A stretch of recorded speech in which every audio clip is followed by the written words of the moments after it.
चलिए आपको बता दें, गृह मंत्री अमित शाह का आज दौरे का अंतिम दिन है। छत्तीसगढ़ दौरे का एनसीबी ब्रांच ऑफिस का इस दौरान उद्घाटन किया है। क्या कुछ कह रहे हैं आपको सुनाते हैं। कि हमें भूमि और बाकी सारी सुविधाएं उन्होंने दी है। इसके अंदर कॉन्फ्रेंस रूम, बाकी सारी व्यवस्थाएं से युक्त नारकोटिक्स कंट्रोल ब्यूरो की जोनल ऑफिस, मुझे विश्वास है न केवल छत्तीसगढ़, ये पूरे अंचल में नारकोटिक्स कंट्रोल के लिए महत्वपूर्ण भूमिका निभाएगी।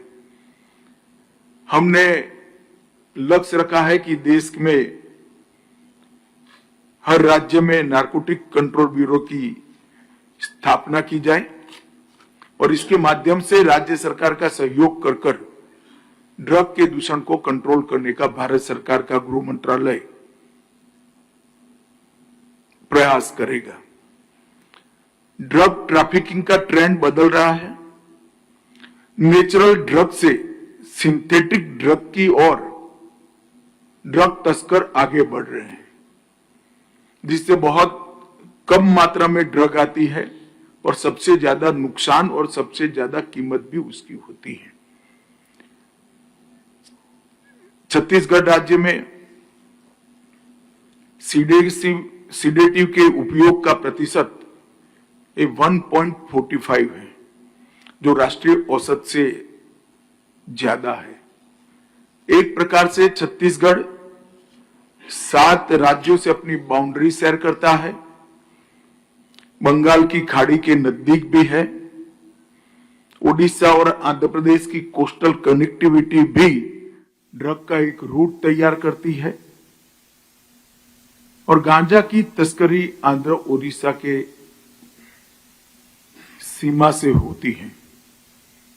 छत्तीसगढ़ में गांजा के नशे का उपयोगकर्ता 4.98% है, जो राष्ट्रीय औसत 2.83% से बहुत अधिक, वो हमारे लिए एक चिंता का विषय होगा। आज मैं इस कॉन्फ्रेंस में जुड़े हुए सभी लोगों को आग्रह करना चाहता हूं कि इन्वेस्टिगेशन को साइंटिफिक तरीके से हम करें। टॉप टू बॉटम और बॉटम टू टॉप अप्रोच को एडॉप्ट करना पड़ेगा।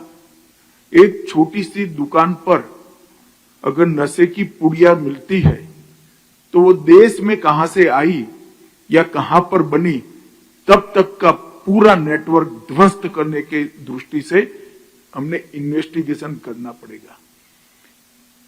नारकोटिक्स का केस एक कोई केस नहीं हो सकता है। पूरे तंत्र को, उसकी पूरी इसके पीछे के बैकग्राउंड को ध्वस्त करने की दिशा में हमने